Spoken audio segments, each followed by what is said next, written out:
నమస్కారం. నా పేరు Chokkapa Venkataramana, magician, story teller, personality development trainer. Magic ద్వారా పర్సనాలిటీ డెవలప్మెంట్ అంటే వ్యక్తిత్వ వికాస అంశాలని మోటివేషనల్ స్పీకింగ్లోని చెప్పడానికి నేను అనేక ప్రయోగాలు చేశాను.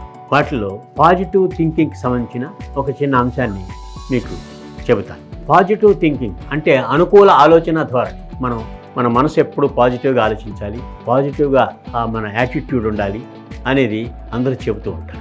పాజిటివ్గా ఉండటం అని అంటే దానికి ఒక చిన్న కథ చెప్తాను. అనుకూల ఆలోచన ద్వారా ఒక తల్లి 10 ఏళ్ల కొడుకు ఇద్దరు ఒక అడవి మార్గం గుండా వెళుతున్నారు. కొంచెం దూరం వెళ్ళేసరికి ఆ పిల్లవాడు ఉన్నట్టుండి అటు ఇటు చూసి ఎవరక్కడా అని అరిచాడు. అంటే రీసౌండ్ వినిపించింది, ప్రతిధ్వని, ఎవరక్కడా అని. ఆ పిల్లవాడు ఉలిక్కిపడ్డాడు. ఎవడరా నువ్వు అని అన్నాడు.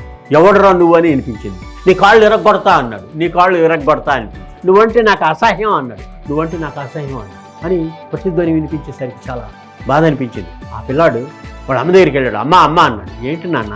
అమ్మ వాడెవడో నేనంటే అసహ్యం అంటున్నాడు, నా కాళ్ళు విరగొడతా అంటున్నాడు, ఎవడరా నువ్వు అని అడుగుతున్నాడు అమ్మ.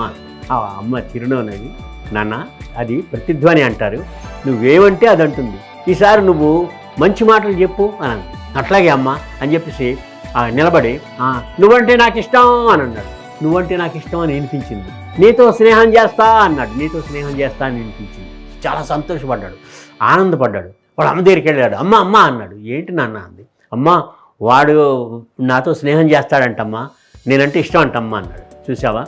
అందుకనే ఈ ప్రతిధ్వని అనేది మనం ఏమంటే అది అంటుంది. నువ్వు ఏరా అంటే ఎదుటి మనిషిని మనం ఏరా అంటాడు, ఏమండి అంటే ఏమండి అంటాడు, నమస్తే అంటే నమస్తే అంటాడు, తంత అంటే తంత అంటాడు. అంచేత మనం ఎప్పుడు పాజిటివ్గా ఉండాలి, పాజిటివ్గా మాట్లాడాలి. ఎదుటి వాళ్ళతో మనం పాజిటివ్గా ఉంటే వాళ్ళు కూడా మనతో పాజిటివ్గా ఉంటారు. అలాగే ఈ ప్రపంచం పట్ల మనం పాజిటివ్గా ఉండాలి.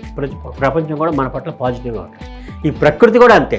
ఈ ప్రకృతి పట్ల మనం పాజిటివ్గా ఉంటే ప్రకృతి మనకి మంచి చేస్తుంది. అలాగే ఈ సమాజానికి మనం మంచి చేసి ఈ సమాజం మనకి మంచి చేస్తుంది. అంచేత దీన్ని పాజిటివ్నెస్ అంటే ఇలా ఉండాలి అనేది చిన్న కథ ద్వారా మనకి అర్థమవుతుంది కదా.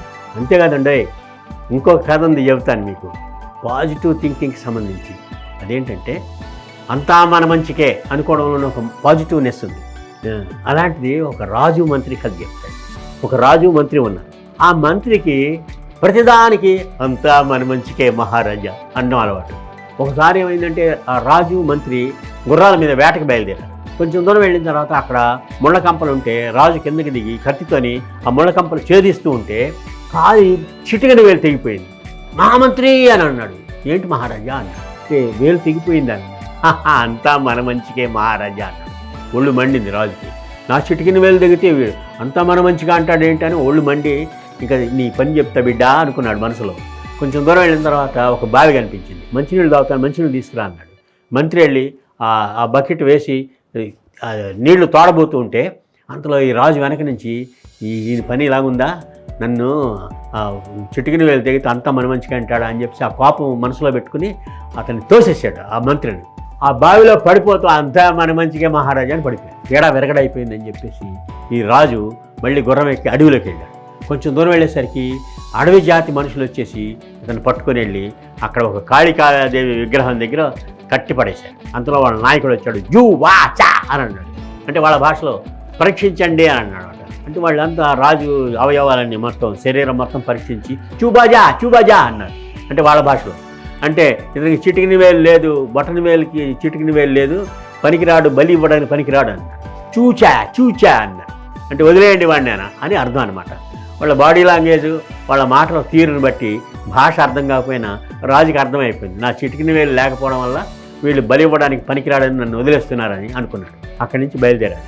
అయ్యో మంత్రి నన్ను అంతా మన మంచికే మహారాజా అంటే నేను కోపించి అతన్ని బావిలోకి తోసేశాను, సారీ చెప్పాలి అని చెప్పి వెళ్ళి ఆ బావిలోనే వేలాడుతున్నాడు. ఆ తాడేసి పైకి లాగాడు.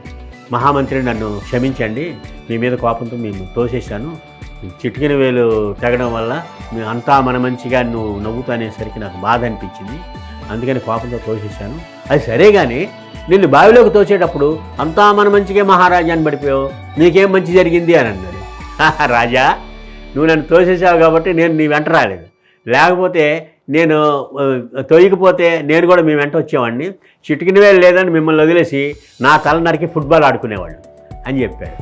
అంచేత అంతా మన మంచిగా అనుకోవడంలో ఒక రిలాక్సేషన్ ఉంది, ఒక సంతోషం ఉంది, ఒక ఊరట ఉంటుంది. అంచేత మనసు గుండె భారం తీరిపోతుంది అనమాట. అంచేత ఎప్పుడు మనం పాజిటివ్గా ఉండాలి అనేది దీనివల్ల మనకి అర్థం అవుతుంది. మీరు కూడా పాజిటివ్గా ఉంటారు కదా.